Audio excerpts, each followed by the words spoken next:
Dnes sa pozrieme na jednu z najznámejších zložiek konope, tetrahydrokanabinol, alebo skrátene THC.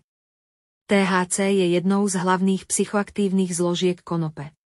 Jeho interakcia s endokanabinoidným systémom v ľudskom tele spúšťa rôzne psychoaktívne účinky.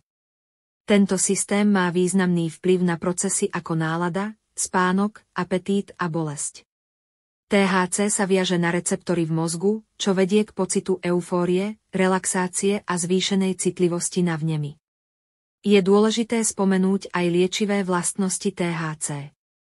Viaceré štúdie ukázali jeho schopnosť pomáhať pri zmiernení chronických bolestí, zmiernení nevoľnosti spojenej s chemoterapiou a tiež pri zmierňovaní zápalov. Avšak, existujú aj riziká spojené s užívaním THC. Dlhodobé užívanie môže mať negatívny vplyv na kognitívne funkcie a pamäť, najmä u mladých jedincov. Legislatíva týkajúca sa konope a THC je rôznorodá po celom svete. Niekde je THC legálne z dôvodu jeho liečivých účinkov, zatiaľ čo inde je jeho užívanie stále považované za nelegálne kvôli psychoaktívnym účinkom. V súčasnosti prebieha veľa výskumu okolo THC.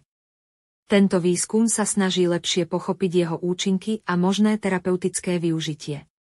Hľadá sa spôsob, ako maximalizovať jeho liečivé vlastnosti a minimalizovať s ním spojené riziká. THC je komplexná látka so širokými vplyvmi na telo a myseľ. Jeho liečivé vlastnosti a možné riziká zdôrazňujú potrebu hlbšieho pochopenia tejto látky a jej dôsledkov. Ďakujem, že ste si našli čas a spoznali THC s nami.